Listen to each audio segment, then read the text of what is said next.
Hey guys, my name is May and welcome back to DIY by Maybly. So on today's video I'll be showing you how to draft a corset with Basque waistline. Okay, and if you have been watching my videos and you have not yet subscribed, this is the best time to do so. Subscribe to my channel, give this video a thumbs up and turn on post notifications.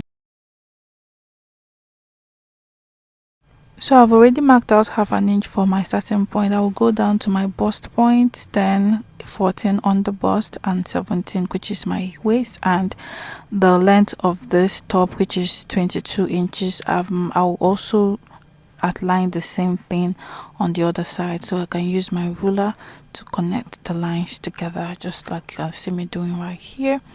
Yes, so I am using a pencil. I'll still use marker so that you can see it very well if you're not seeing it clearly with my pencil, but I'm using my pencil should in case I have any mistakes, which I didn't, but it's better to use this to mark out your draft out your patterns before you can now use your marker to do that. So once I'm done doing that, I will divide my shoulder into two, then I'll come down by 1 inch. Then from there I'll divide my bust times 6 plus 1.5, that is my armhole. Then I'll use my ruler to connect the lines together, just as you can see me doing. Then I'll also do the same thing this way. Yes, and after I was done doing that, I'll come to the neckline. I use 3 by 3 inches, that is the standard neck width and neck depth, and I'll using my curved ruler to connect this together, just like you can see me doing right here. Yes guys, so after I was done doing that, I'll now use my marker to line, which is my chest line, bust line, on the bust, waistline and the hem. Yes, you go over to your shoulder, then you slant it up to the neck width, then you come to the armhole, you divide it by 2. Yes, and you come in by half an inch. Yes, before you connect it just like this, you have to mark out your bust. Yes, your bust divided by 4. Yes, you mark it out before you connect it, just like so. So once you're done doing that, the next thing to do is to come to the bust line and you go in by your nipple to nipple divided by 2, and I use 4 inches for mine, and you connect the lines just like this from the bust point down to the hem. So after doing that, you come over to the shoulder, you divide it by 2. Yes, then you connect it to the bust line, just like you can see me doing here. So after doing that, the next thing to do is to come down from the bust line by 1 inch, then go to the waist, you mark out half inch, then you connect it. Yeah, connect the dart legs just like this. Yes, you connect it down to the hem, just like you can see me doing right here. So the next thing you're gonna do after connecting is to come to the on the bust line. Yes, then from the dart leg you go out by half an inch and you connect it straight down to the hem, just like you can see me doing. You connect it down just like that. Yes, then the next thing to do is you use your curved ruler, placing it like this at the point where you came down by 1 inch. You connect it down to the on the bust, just like you can see me doing right here. So the next thing to do is to measure out what you have at your on the bust. Yes, and depending on how low you want your neckline to be, you can decide to go up by 1 inch or half an inch. I went up by half an inch. So using what I measured, I have 1.5 inches, so I'm going to be giving half an inch to the one facing the center front and 1 inch to the other one. Then after that, I will also add extra 0.25 to both sides. Yes, then I'll connect it to the bust line, then from the bust line to where I came down by 1 inch. Then at this point I'm trying to blend it in order for it not to have sharp edges. So the next thing is to come to the bust line and you go in by half an inch. You might also want to go down by half an inch also, but I don't want to do that. So before I connect these lines together, the next thing to do is to use my tape and I will measure the dart leg down to the on the bust and know what I have 6.5. so I'll measure the other one. I have 6. So in order to make it even, I will come up by this side by half an inch and I will connect it just like this. So when you measure, you have the same thing so that you don't have any mistakes while sewing the cups. So like I said, you might want to come down by half an inch, but I don't want to do that. So the next thing to do is for me to connect it just like this. So depending on how low you want that part to be, you can decide to come down by half an inch, but I don't want it to be that low. So next thing to do is to connect it just like that. And I'll also use my curved ruler and place it like this. Make sure while connecting that your bust, what you have will contain your bust, yes, so you don't have uneven cups.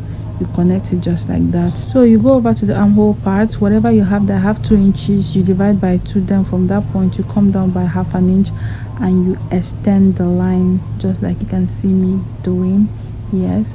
So the next thing to do is to connect the other cup right down to that place just like you can see me doing, yes. So I'm trying not to make it just slanted just like that, so I'm giving it a bit curve. So I'll make sure, do not connect it just like that, no, you sit your cup very well, make sure it will contain your boobs, yes, very well. So I'm connecting it just like you can see me doing.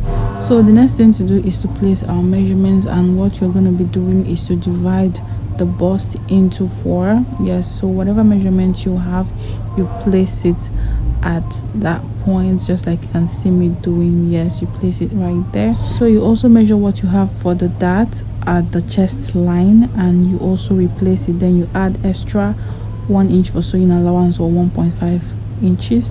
So you come over to the waistline, you divide by 4, measure what you have on the dart, you also replace and add your sewing allowance. So you go over to the hem, divide your hip, measure what you have at the dart, you replace and add your sewing allowance. So the next thing to do is to connect the lines together just like you can see me doing right here.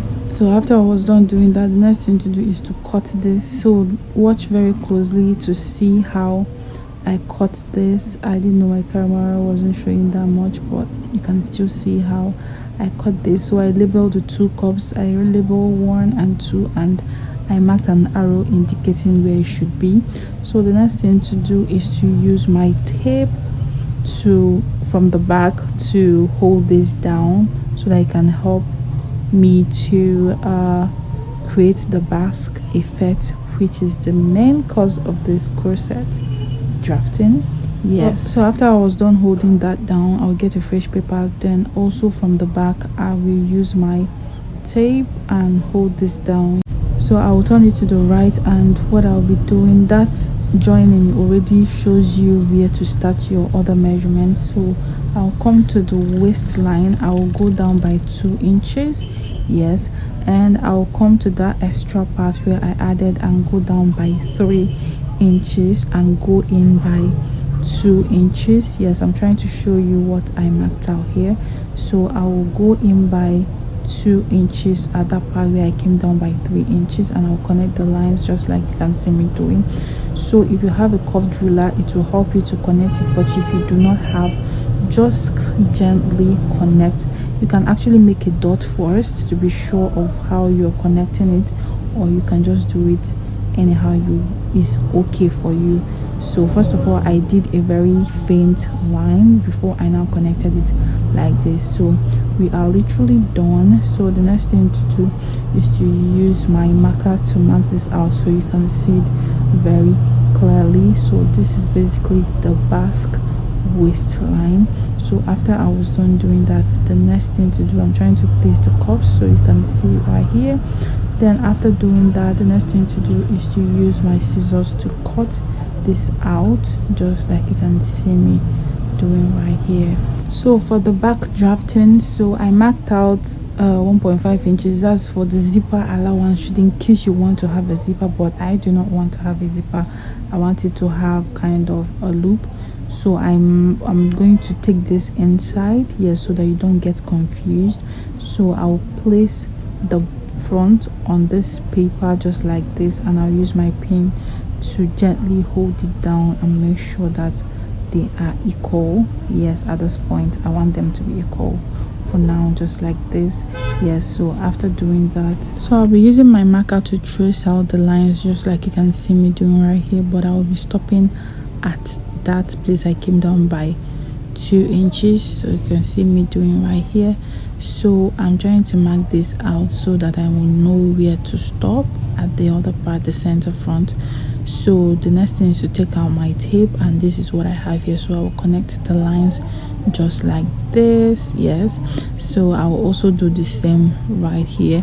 So at the center back, you would want to also, depending on how you want your neckline, but I want mine straight just like this. You might want to come down but by 1 inch or so, but that aside, I will go in by 2 inches, and that is because I want this to have a loop at the back. So I'll be cutting out that 2 inches that I went in with. Yes, I don't like exceeding these 2 inches because I don't want it to be too open. So depending on what you want, you can also do whatever. You can actually improvise when it comes to this part. Yes, but this is how I like my neckline for the back to be. If you want to come down, you can also do the same. I'm just giving you a basics. You can decide to improvise. You can decide to come down by 1 inch, then you connect it, but this is what I want. So I'll place the back on the front to make sure the sides are even, and they are actually even. So this is what we have here, guys. So you can ask questions if you want to. If you're confused on anything, you can ask and I will answer you. Please, if you find this tutorial helpful, give it a thumbs up, subscribe to my channel, turn on post notification to get notified whenever I post new videos. Follow me on my socials, which I'll be linking down below, and see you guys on my next video. Ciao.